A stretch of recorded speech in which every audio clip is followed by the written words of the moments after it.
Hi, friends. Welcome to the first episode of Pastor Nick's Neighborhood, where we're going to explore some concepts and ideas on what it means, what it looks like to be a neighbor during these uncertain times. With COVID-19 virus keeping us all cooped up in our houses, or at work if you're considered an essential employee at this time, but in a spirit probably of concern and uncertainty, we want to talk about some concepts during this time that will maybe help you to navigate whatever space you find yourself in right now. And for this, the first episode, we're going to stay a little simple. In the next coming episodes, I'm hoping maybe we'll have some segments, some cutaways, some guests from their own homes helping us with certain ideas. But for today, I wanted to open us just with a reflection. I just want us to reflect today on the concept of fear and courage. Now, I've been turning to the second letter of Paul to Timothy. In this time, it keeps popping up with people on my social media feeds. It says, "For God did not give us a spirit of cowardice, but rather a spirit of power and of love and of self-discipline." And I've been thinking about that because I think a lot of people have been thinking about what it means to be a Christian and not have a spirit of cowardice. What does it mean to not be afraid during this time? The phrase "be not afraid" shows up so many times in the Bible that I don't even know what number it is. It's this commandment that comes to us over and over again. Be not afraid. Do not have a spirit of fear within you. Do not give us a spirit of cowardice. And in this time, some people are interpreting that to mean that we should not be afraid of this virus, that we should go on with business as usual, hoping and praying that God will watch over us in this time, spare us from whatever effects this virus has, and that we will be protected by God. But I don't think that's where we are right now, friends. See, I think that type of talk, I think that type of language is actually itself born out of a spirit of fear. I think we're very afraid that our lives are going to be disrupted right now. I think we're afraid of the financial implications upon our lives as we quarantine away, as businesses suffer, and we're still unsure what it is the government is going to do to stimulate the economy. I think we're afraid we're not being good enough Christians. I think we're afraid we're not faithful enough. I think so much of what's behind the language of go on with business as usual is motivated by fear.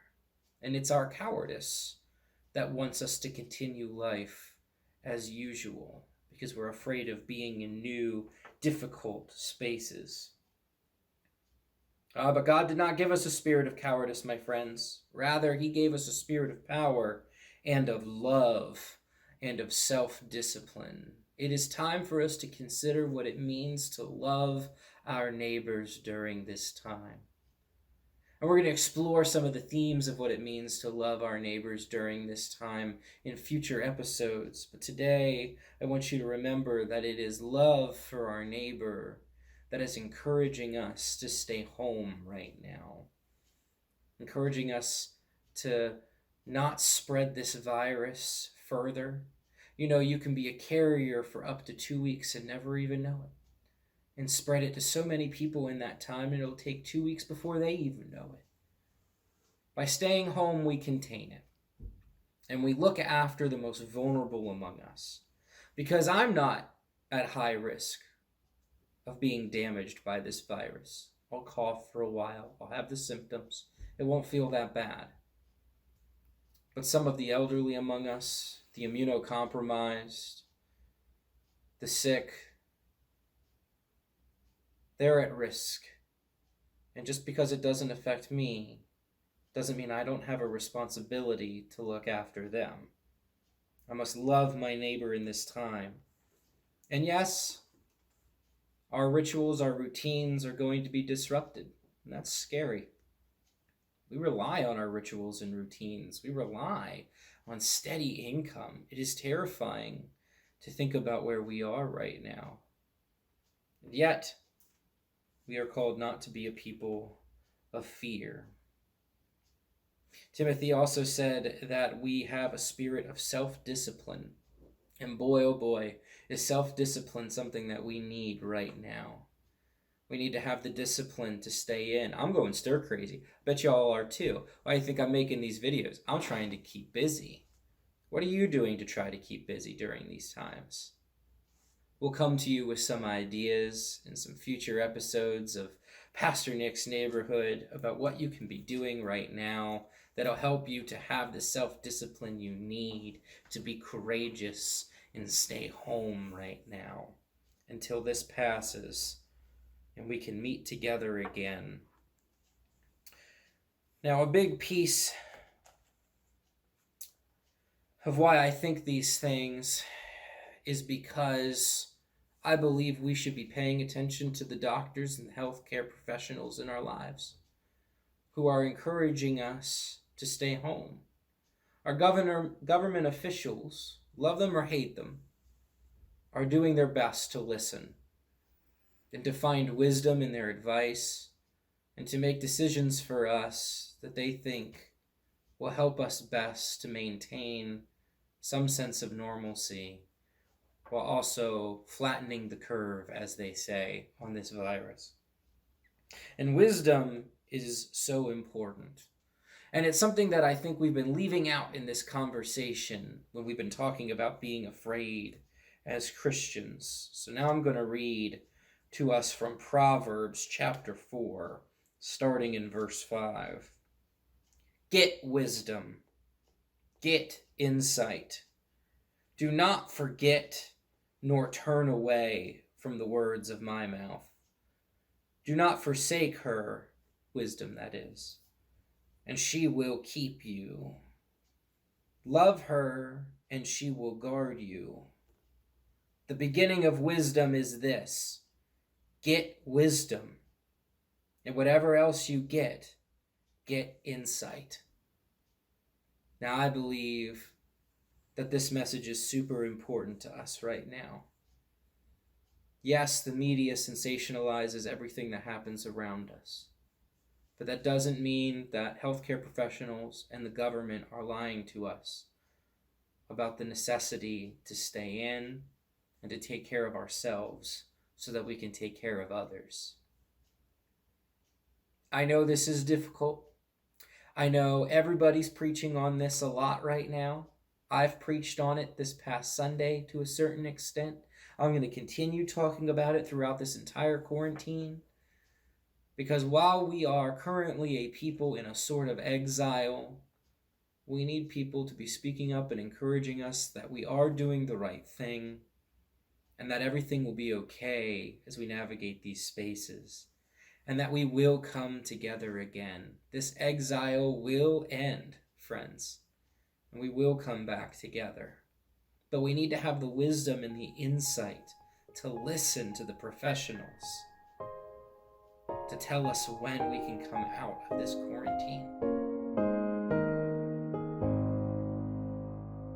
My friend Arslan, it's so good to see you. Thank you for joining us here. You are, correct me if I'm wrong, a real doctor. Yes, I am a real doctor. Right now, I'm a third year pediatric resident, completing my pediatric residency. Got about 3 months left, and then I'll be moving up to upstate New York to start my practice up there. Awesome. It must be very difficult to be doing some of this stuff during this time. Right now, we're just talking about what's going on and trying to understand it better so that we can feel better equipped to deal with what's in front of us, this quarantine that's happening. hmm And I guess I just wanted to have you on and ask you if you could explain to us what is this virus? What is COVID-19? And why is it that we all have to stay inside? Sure, yeah, I can definitely talk about that a little bit. So COVID-19, it's a virus, kind of like I'm sure everybody's kind of heard of from going on now. Basically, viruses are a type of organism that can cause infection in the body and cause our body to react certain ways to it. There's lots of different viruses out there, from the flu to different viruses that cause the common cold, and then even viruses that'll cause other symptoms throughout the body. Viruses, they tend to be species specific. So there's certain viruses for humans, certain viruses for pets, dogs, cats, and then viruses for other animals too. Most of the time, these viruses don't cross over and affect other species unless they have what's called a mutation that occurs in their genome, which allows them to become infective for other species. Um, with COVID-19 or the coronavirus that's going on right now, it's theorized that that's kind of what happened, that it originated, that it's something that's been around in animals for a while, but a mutation occurred where it was able to cross over from an animal to a person, and then another mutation occurred that allowed it to be transferred from person to person. So that's just a little bit of general background on what happened with this virus and why it kind of started from basically nothing before. Um, but in general, coronaviruses, so I've seen people post about how they've been around for a long time and they're something we've seen before. And yes, that is true. Coronaviruses, there's four, you could think of them as strains that are around that infect humans currently. Um, Two of them are ones that are more associated just with the common cold. And then two of the other previous ones were more similar to COVID 19. Some people may remember SARS back in, I think it was like 2004, when that infection occurred. That's a coronavirus. And then there's another one that originated in the Middle East that's called MERS. That's another one. COVID 19 is, I believe, the fifth one that's been able to be infected for humans. Um, Basically, what happens is with COVID 19 and other viruses, they transmit from person to person.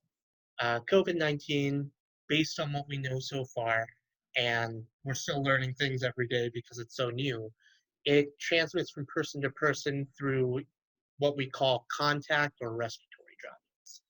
So, coughing, getting in contact with fluid from an infected person is what causes the transmission. Now, that occurs in a lot of other different viruses too, common cold, flu, all those different types of things. So, a question I hear a lot is why are we so worried about this one versus common cold or the flu and things like that? And without getting too much into the specifics on the details of everything, basically, what studies have shown so far is the infection rate and the infectivity rate of COVID 19 is a lot quicker than what we see even for like the flu, excuse me, or the common cold or anything like that. Are there viruses that are more infective than COVID 19? Yes, but not as widespread as what we're seeing right now. So that's one of the big reasons we're concerned about this. And is that why we are staying inside and quarantining and people, are worried about everything shutting down and the economy? Mhm. They're wondering, is it worth it? Why are we doing this? Sure. The is it worth it question's a hard question to answer. Because if we do everything right, we might not know. That's the big thing with this. But the reason we social distancing and quarantining and all those things are so important in this is a combination of the infectivity of this virus, how easily it transfers from person to person, and then also the complications that occur for it. So like I said before, it's a coronavirus. It is similar to the flu, which isn't a coronavirus, by the way, in the sense that it causes similar symptoms for the majority of people. Flu-like symptoms from chills, cough, fever. Some people have a little bit of difficulty breathing. Some people may have some GI symptoms with diarrhea or vomiting, and just overall feeling pretty crummy. The problem that we're seeing with COVID 19 is about 80% of people will have these mild symptoms. But about 20% so far on the data we're seeing have more what we call severe to critical symptoms, where they may need hospitalization or even more intensive care from them. The reason that's so critical in this virus itself is the combination with the infectivity and that 20% that need hospital care. Um, when you have a high infectivity rate, the virus spreads way quicker than some of the other ones we see. So even though the majority, 80%, are fine, that 20% still could need hospital care. 20% of, say, 100 people who get infected, that's only 20 people. We have the supplies and the resources to deal with that. The issue is since this infects so quickly, you see it in places where it occurred in China, currently in Italy, and now in pockets of the United States too, especially in California, Washington State, and currently New York City and New York State is the highest concentration in the United States. When a large number of people get infected and you have that 20% being infected, obviously the total number you need to have hospitalization is going to increase. Where that becomes an issue is when that total number ends up surpassing our capabilities as a medical system. Um, in the US, we have, I forget the exact number of ICU beds, but we have a limited number of ICU or acute care beds. And then for the sickest among those who need hospitalization, they have to be what's on called a ventilator. Basically, they put a tube down their throat, and this machine breathes for them, oxygenates their blood through their lungs for them because of all that inflammation that's going on in their lungs. We have about 100,000 of those, give or take, in the United States total. Now, there's a reserve supply, but the reserve supply isn't a drastic amount that's going to triple or quadruple that number. So that's a finite resource we have. If we have, say, 1 million people infected, and forgive me, my math skills have been just diminished since college, but 20% of 1 million is about 200,000 right there. And that already is greater than the base supply of ventilators we have.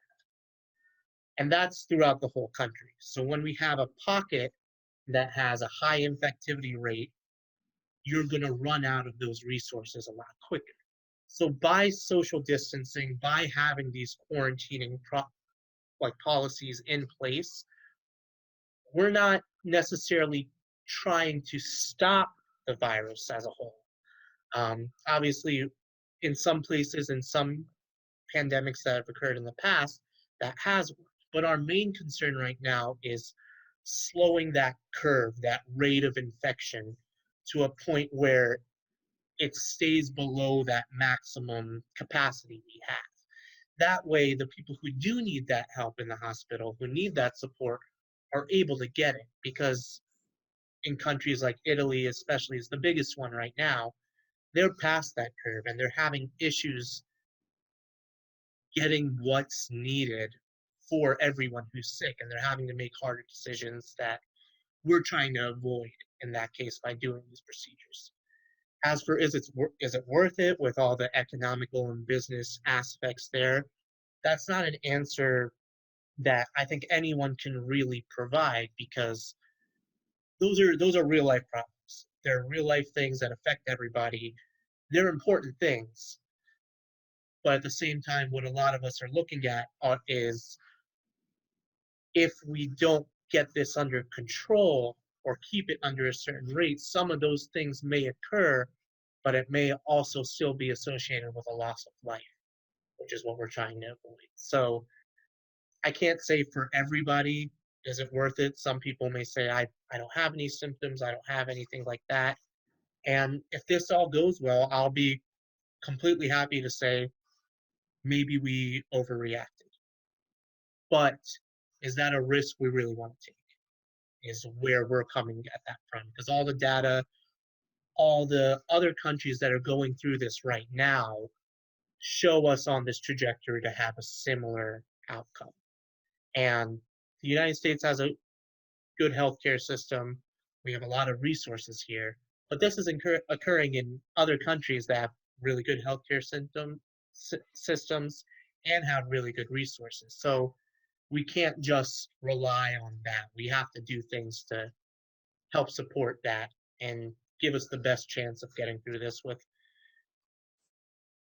the least amount of um, adverse effects for patients, but at the same time, making sure everyone else is able to get through it as Absolutely. And, on our end, the church is doing what we can to help people in these times. And I think people are really stepping up. So it's really encouraging to see humanity stepping up to the occasion with this, as much as we are still worried about it. Well, it's been very nice speaking with you about this, Dr. Rashid. Yeah, you like that, don't you? Yes. My friend Arslan, it's so good to talk with you. well. We will chat again soon. Sure. For joining me on this program. Yeah, no problem. Thanks for having me. Many of you have a spirit of a helper. You desperately want to get out and help people struggling during this time. People who are struggling financially or to get around or even just to have food right now. I want to assure you that at the Lake Winona United Methodist Church, the food pantry is still open at its normal hours, although we are operating differently to work with guidelines given to us by the Department of Agriculture to try to flatten this curve even as we continue in our calling to feed the hungry. Right now, the best thing you can do, if you're a helper and you desperately want to know what you can do to help your community at this time, what you can do is stay home. Play with a puzzle. Play board games with your spouse or your children. Play video games. Some new ones have been dropping. These industries know what's going on, and there are resources out there, if you have access to them, to give you the things to do to really endure this time well. And remember to breathe. And remember that you are not a failure, and that you are acting with a spirit of courage and not with a spirit of cowardice. Go in peace and love, my friends. Amen.